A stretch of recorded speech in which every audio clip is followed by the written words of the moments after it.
Hi friends, तुमच्या सर्वांचं स्वाद रेसिपीमध्ये अगदी खूप खूप मनापासून स्वागत करते। आज आपण एकदम कुरकुरीत आणि खुसखुशीत अशा साल पापड्या करणार आहोत। तर त्यासाठी मी 1 कप मैदा घेतलेला आहे।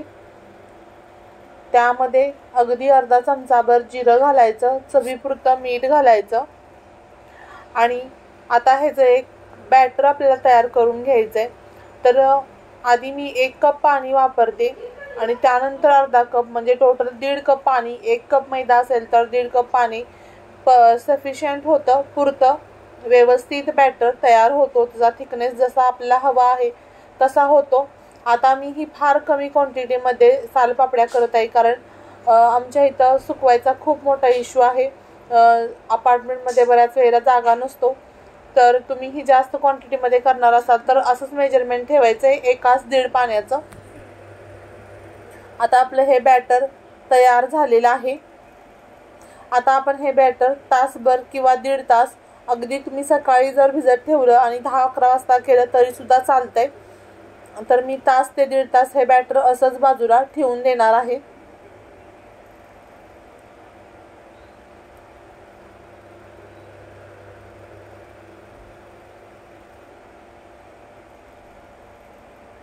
आता परफेक्ट आपलं हे बॅटर तयार झालेलं आहे।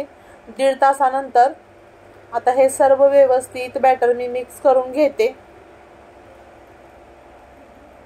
त्यानंतर यामध्ये 1 चमचाभर, फक्त 1 चमचा दूध प्यायचा जो असतो छोटा तेवढे मी शाबू घातलेले आहेत। अगदी नाही घातले तरी सुद्धा चालतात, पण घातल्यामुळे एक वेगळी टेस्ट येते आपल्या या सालपापड्यांना।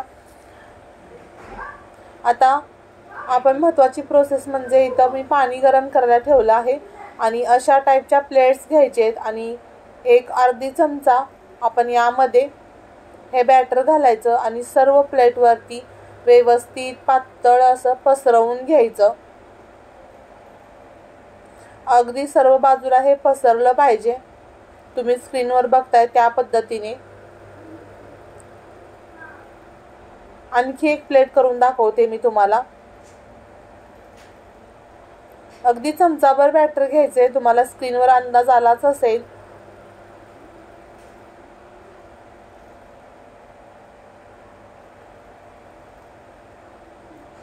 याच पद्धतीने मी सर्व प्लेटामध्ये बॅटर घालून घ्यायचं।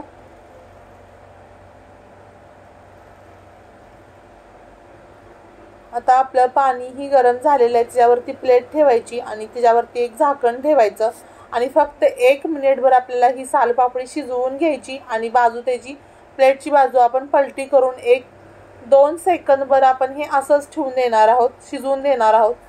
आणि त्यानंतर 2 सेकंद नंतर आपण ती प्लेट काढून घ्यायची आणि याच पद्धतीने आपण पुढे सर्व सालपापड्या करून घेणार आहोत। आता ही जी सालपापडी आहे बनवली आहे ती थंड करून घ्यायची आणि मग ती काढून घ्यायची। तर तुम्ही कॉटनच्या कपड्यावरती किंवा प्लास्टिकचा एखादा जर तुमच्याकडे कागद असेल त्याच्यावरती सुद्धा आपण पसरवू शकतो। तर एखादी सालपापडी आपली तुटू शकते, पण बाकी सर्व सालपापड्या व्यवस्थित येतात। अगदी मैदा असल्यामुळे हे तुटण्याची शक्यता फार कमी असते। पण हे जे सालपापडी आहे ती पूर्ण थंड करून घ्यायची, गरमागरम काढायचा प्रयत्न केला तर मग तुटू शकते। आता ही आपली व्यवस्थित अशी मी सालपापडी काढली आणि एका प्लास्टिकच्या कागदावरती पसरवलेली आहे। आणखी एक मी सालपापडी याच पद्धतीने तुम्हाला काढून दाखवते। खूप वाळवण्याचा सोपा प्रकार आहे आणि तुम्ही बॉब्या खातात त्यापेक्षा सुद्धा खूप पटीने ही जी सालपापडी आहे ती कुरकुरीत आणि क्रिस्पी लागते। लहान मुलांना खूप आवडतात ह्या सालपापड्या खायला। तुम्ही एक वेळ अवश्य ट्राय करून बघा। ही सुद्धा सालपापडी किती व्यवस्थित निघालेली आहे बघा तुम्ही। चाकूच्या मदतीने तिच्या सर्व कडा आधी आपण मोकळ्या करून घ्यायच्या आणि याच पद्धतीने मी सर्व सालपापड्या केलेल्या आहेत। आता ह्या मी उन्हामध्ये वाळवणार आहे। तर मी थोड्याशा परातीमध्ये थोड्याशा कापडावरती असं पसरवलेले आहेत आणि वाळल्यानंतर तुम्ही बघा, आता हा जो सालपापडीचा पापड आहे तो तळल्यानंतर तिप्पट मोठा होतो। आता आपण हा तळून बघूया। कढईमध्ये आपण तेल गरम करायला ठेवलेलं आहे तर मोठ्या कढईमध्ये आपण हा पापड तळून घेणार आहोत, कारण हा तळल्यानंतर फार मोठा होतो.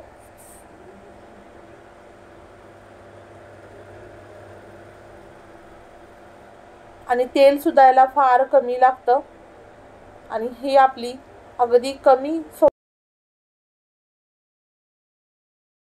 साहित्यामध्ये सोप्या पद्धतीने सालपापडी तयार झालेली आहे. ही सालपापडी वर्षभर काही 2 वर्ष सुद्धा खराब होत नाही, कारण आपण एकही तेलाचा थेंब इथं वापरलेला नाही. तुम्ही जर तुमची शिल्लक राहिली सालपापडी तर तुम्ही 6-6 महिन्याने लावून दिलं तर खराब होत नाही. पुन्हा भेटू अशाच नवनवीन रेसिपी सोबत. तोपर्यंत